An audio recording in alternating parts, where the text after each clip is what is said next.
কিছু কামরাঙা নিশ্চয়ই দেখছেন ঝুলে আছে এবং সেই গাছটা ঢালের বিভিন্ন ঢালে আপনারা নিশ্চয়ই ছোট বড় বিভিন্ন কামরাঙা দেখছেন।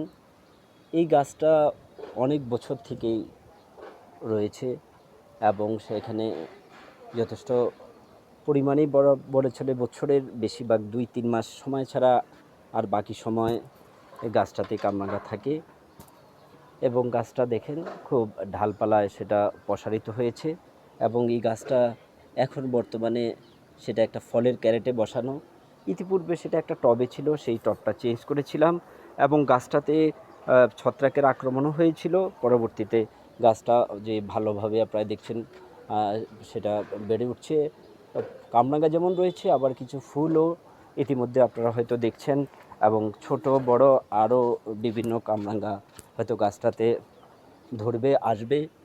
এই গাছটাতে যে যত্ন, সেই যত্ন হলো খুবই সামান্য। দেখুন কিছু ফুল নিশ্চয়ই দেখা যাচ্ছে। এই যত্নের ভিতরে গাছের গোড়ায় কিছু ডিমের খোসা আপনি দেখছেন, সেখানে চা পাতাও মিক্স ছিল এবং সাথে ছিল কলার খোসার চূর্ণ মিক্স।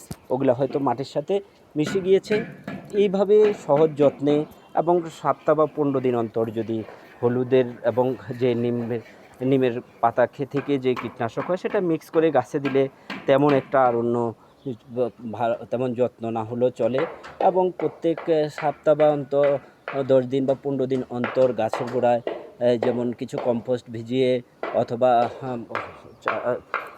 অথবা কলার খোসা এবং সাথে পেঁয়াজের খোসা ভিজিয়ে রেখে যদি অন্য পানির সাথে মিক্স করে দেওয়া হয়, তাতে গাছের যে প্রয়োজনীয় পুষ্টি উপাদান, বিশেষ করে নাইট্রোজেন, ফসফরাস, পটাশিয়াম, ক্যালসিয়াম এই উপাদানগুলো পাওয়া যায় এবং সহজেই আমরা চাইলে এই ধরনের একটা কামরাঙা গাছ আমরা লাগাতে পারি। ধন্যবাদ।